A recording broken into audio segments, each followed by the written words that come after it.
Okay, good afternoon. Good afternoon, Jackie. Welcome. Yes, oh, you're good.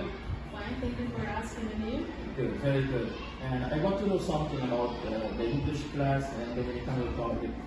The first question is, how often are small group activities carried out? In my experience, I think that it's going to work from two. Oh, in my experience, Jackie, I think that two to four times per week, depending on the lesson plan and language level that the student has in the moment, to do the activities in group and a small group for being successful. Yeah. And when and how do teachers correct errors in listening, speaking, reading, and writing?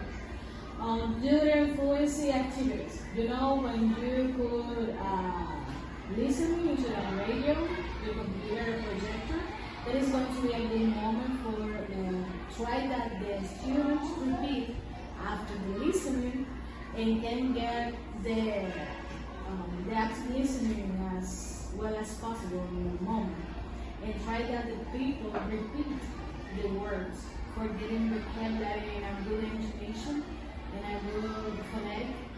And I think that is the perfect moment when you play something, a video, radio, a song, for example, a podcast. Yeah. The podcast is a very helpful tool for students who are trying to improve their speaking and their active listening.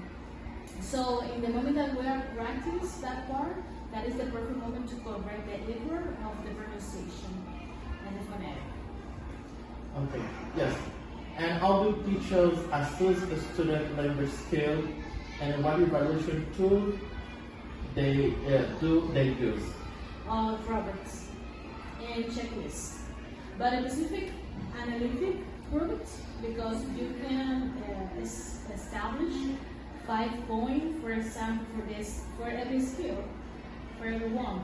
For example, for reading, for listening, for writing, and that's the perfect moment because you watch, listen, and read. What are your students doing with their English? And if you are getting focused in grammar, the analytic rubric is going to be the perfect tool to double check the assignment that you are trying to get the goal, to hit the goal for them.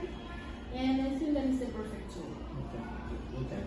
But thank you very much for your information. Thank you for coming here, Jackie. Thank you very much.